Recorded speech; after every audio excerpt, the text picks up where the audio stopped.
Good afternoon, good evening, good morning, everybody.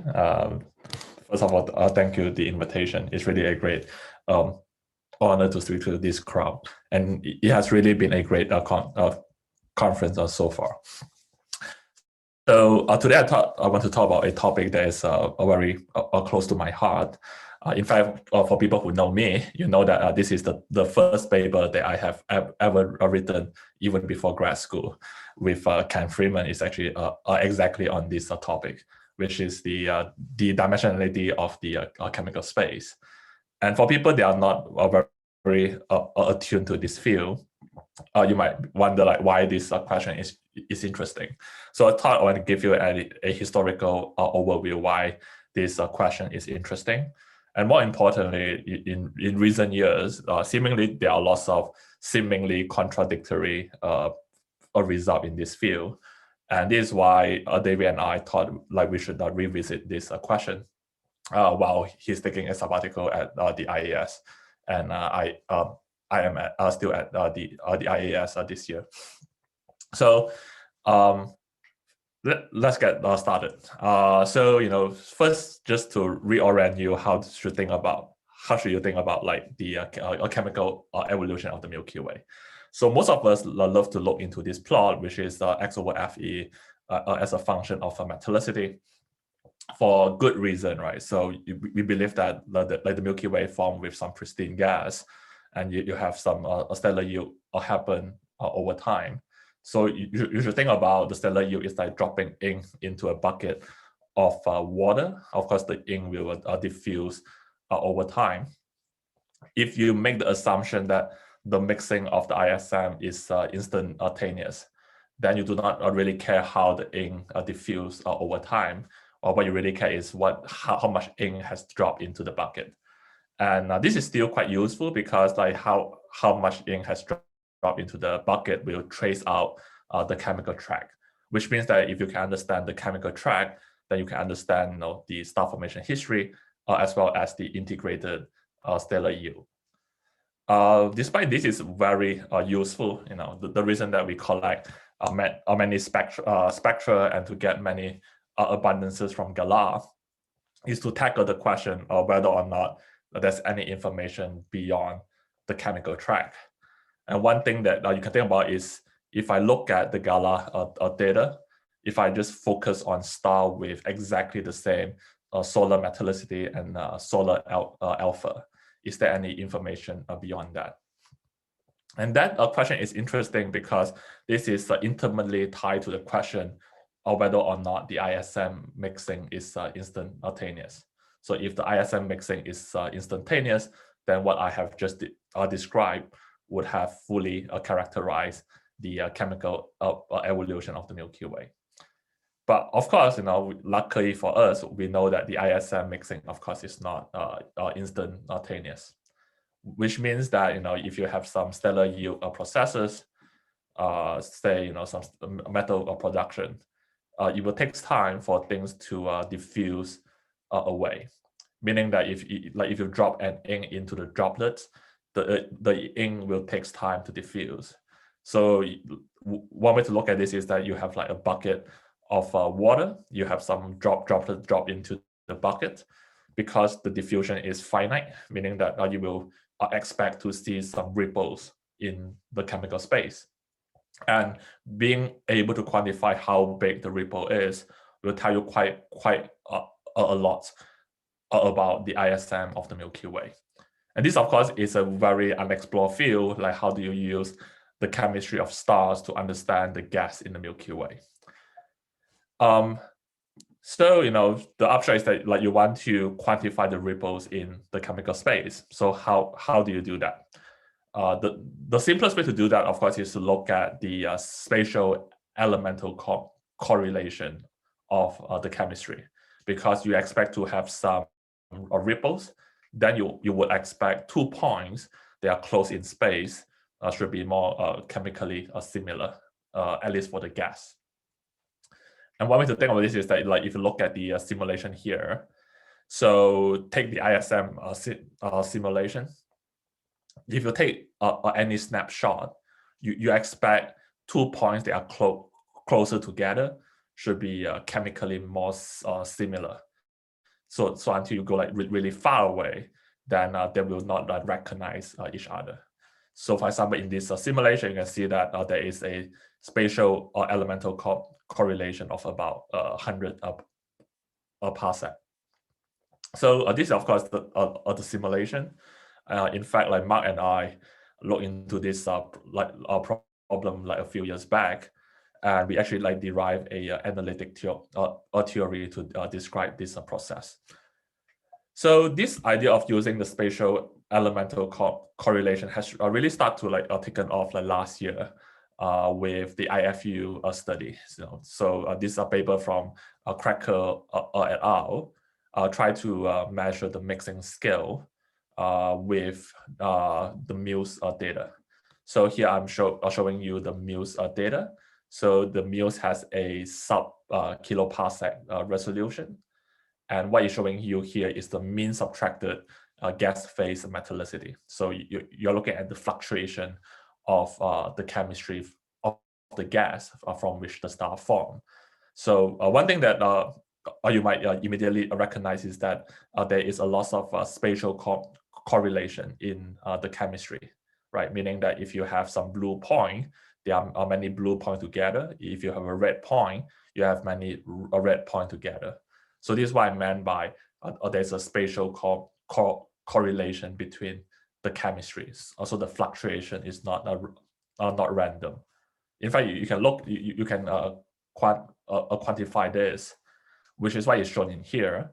So this is a IFU study with Muse, showing you the spatial elemental correlation, and the over plotted here is the analytic models that Mark and I derive. So you can see that the theory do match the data quite well. So important point here is that here is just a simple, illustrating a simple fact that the ISM mixing is not instantaneous, and sort of the stickiness of the ISM will reflect in this way, sort of the spatial elemental correlation. So first, so these are all external galaxies. So you look at the IFU study. So the question have always been that in GALAH, can you apply the same idea to star in the Milky Way, right? So should you really measure the spatial elemental correlation? Unfortunately, the answer is no, or because stars move around, right? So the idea is that you have some fluctuation of the ISM, you form some star, like in the beginning, the star will inherit the spatial elemental correlation, but less than a giga-year, it would be phase mix in the Milky Way. So some of the spatial information here will become unimportant because of the phase mixing. So this become a problem, meaning that if you want to measure the chemical ripples in the Milky Way, you can only rely on the chemistry. So what do? One thing you could do is to use the fact that when you have a astrophysical driven fluctuation, you expect the elements to be generated in correlation, right? So if you have a supernovae, not only you create the oxygen, but you also create the silicon. So if the fluctuation is real, then you should expect to see there's a correlation between the abundances, even after you have subtracted the chemical trap. So even look at star with the exact same metallicity and alpha, you expect them to have some correlation between the abundances.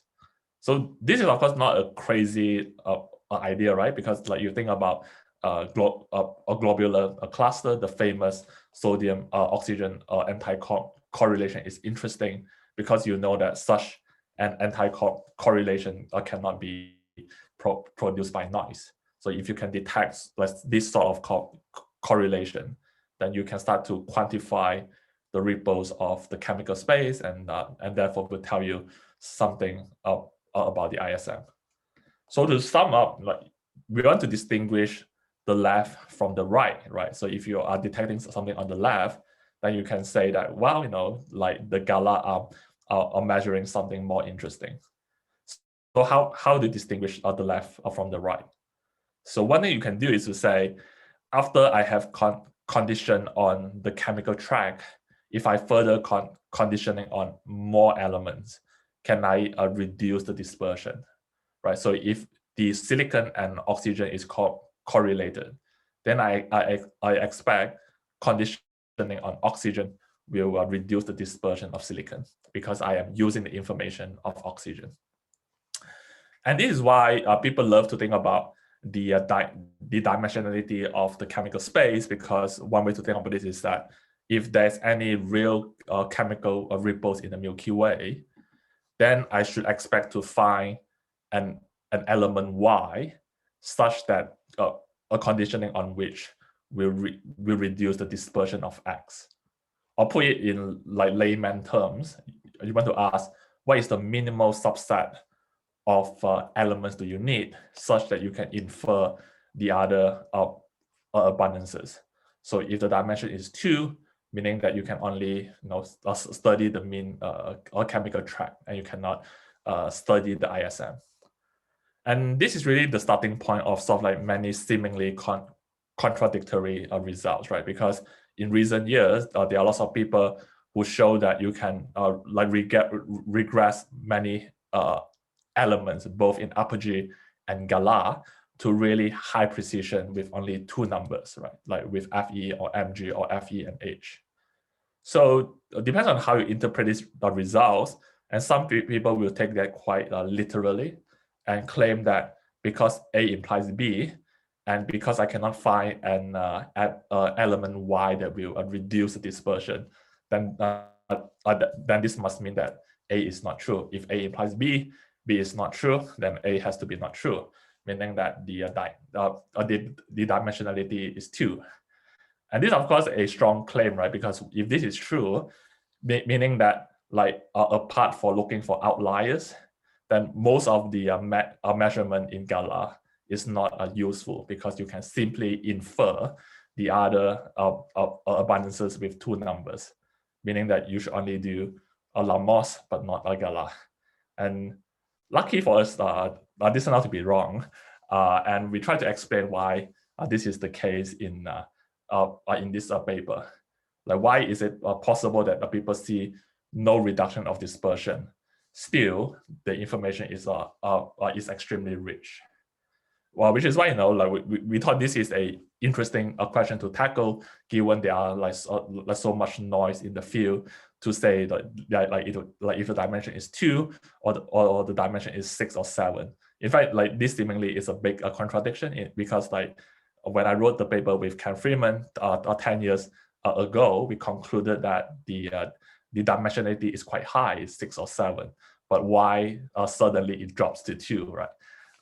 So first to recap what people have found, which is also reproduced in this paper.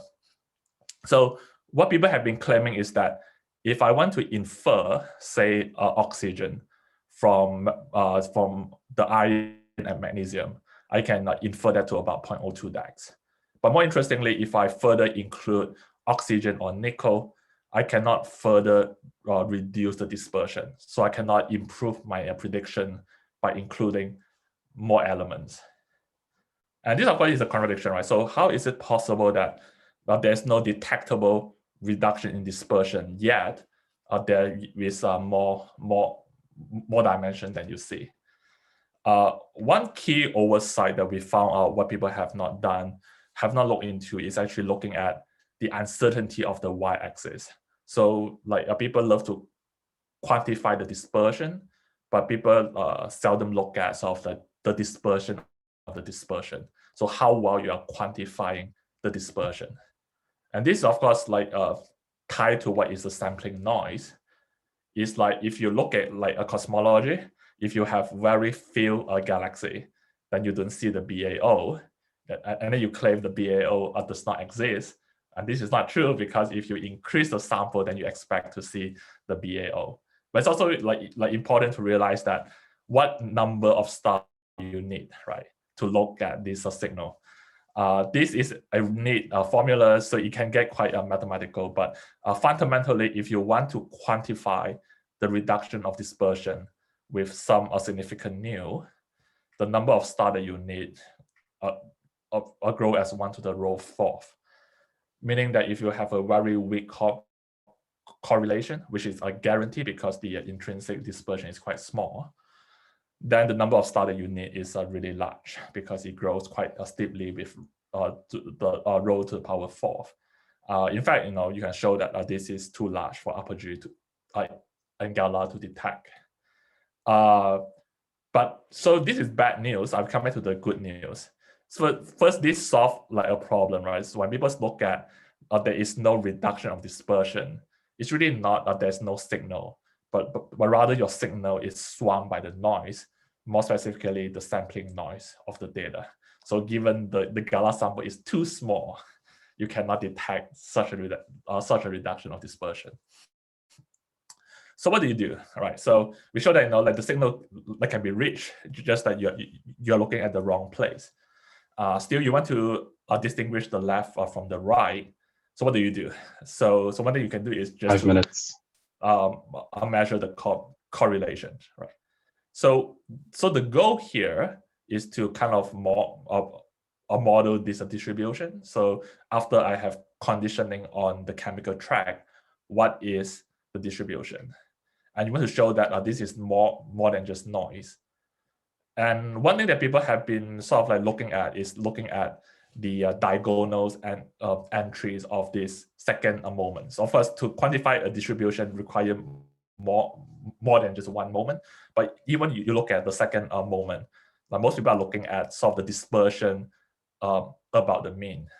And of course, we have talked about this is very susceptible to the sampling noise. It turns out that it's much easier to look at the off or diagonals entry or cross element correlation. So I will not get into the detail why this is the case, but the math is actually quite nice. So this dates back to 1921 with a paper by Fisher.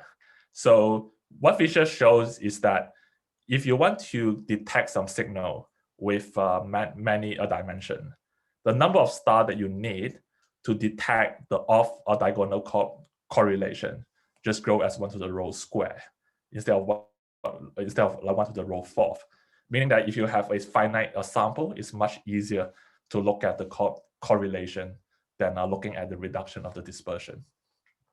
So, and this now to be detectable in apogee and GALAH. So this is sort of like the money plot here. So what I'm showing here on the left-hand side is looking at star with solar metallicity and alpha. So you have subtracted the chemical track. What is the pairwise correlation? You can see that the information is extremely rich. And this is very different if you have only 2 dimensions. If you have 2 dimensions, you expect the off diagonal entry to be quite empty. And the fact that we see sort of this rich correlation means that the dimension is more than just 2, just that people have been looking at the wrong place. So I will not get into sort of the interpretation here. I will be happy to discuss afterwards. I think one thing is worth mentioning is that this signal is still extremely weak. So you do need nu2 to look for this signal. So I will not get into the details here again. So the idea here is that you have a multi-dimensional space. You try to quantify the distribution. Of course, people have tried different tools. Like if you fit a PCA, it will be equivalent to fitting a Gaussian distribution. So you can also fit a Gaussian mixture models. And that will not do a good job either because you can see this distribution is highly non-Gaussian. So the tool that we use is called the normalizing flow that will be able to capture a very nasty distribution. So if you flip through the tool, you can see that the neural network that we call normalizing flow is doing a good job. So coming to the main point here, so we have seen this correlation. There are still 2 questions to explain. One is that if this statistically are significant, and how many dimensions do you have? And to answer the first question, one need to answer what are the spurious sources that can create correlation.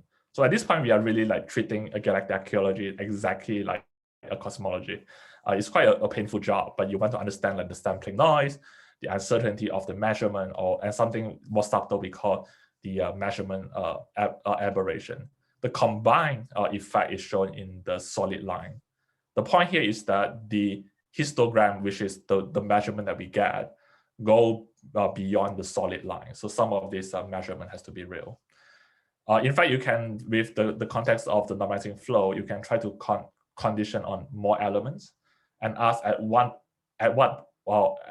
point the off or diagonal entry will be consistent with noise.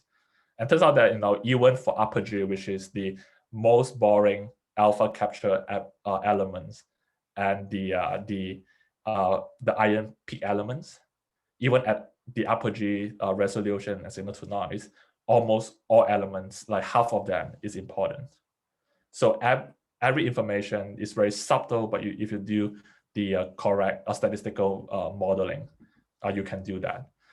And of course, this leads to a very important question, right? So because every element is important by itself, so it means that there's a debate on whether or not you should do data-driven models, because those models tend to infer the abundances, not measuring the abundances. And if I infer the abundances in the paper that we show, you will erase quite a lot of correlation that you expect to see. So just to conclude the point, the goal here in many years is to look at the chemical fluctuation, because we know that can tell us quite a lot, more than just the chemical track, and tell us about the ISM. The recent claim that the dimension is 2 is largely due to the fact that people are looking at the wrong place, because if you're looking at the reduction of dispersion, you are quite susceptible to the sampling noise. This can be shown quite analytically. The right way to look at this is actually looking at the off-diagonal correlation. It's actually less susceptible to the sampling noise, which allow GALAH to detect that.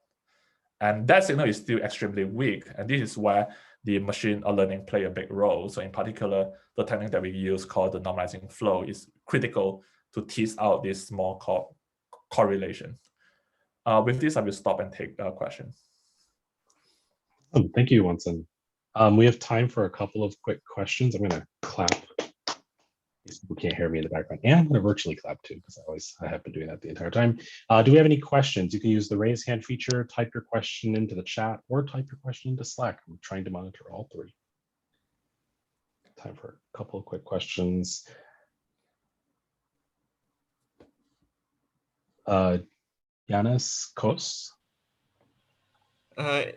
Yeah, so in the beginning of your talk, you said that spatial correlation cannot be measured in our galaxy because the stars move.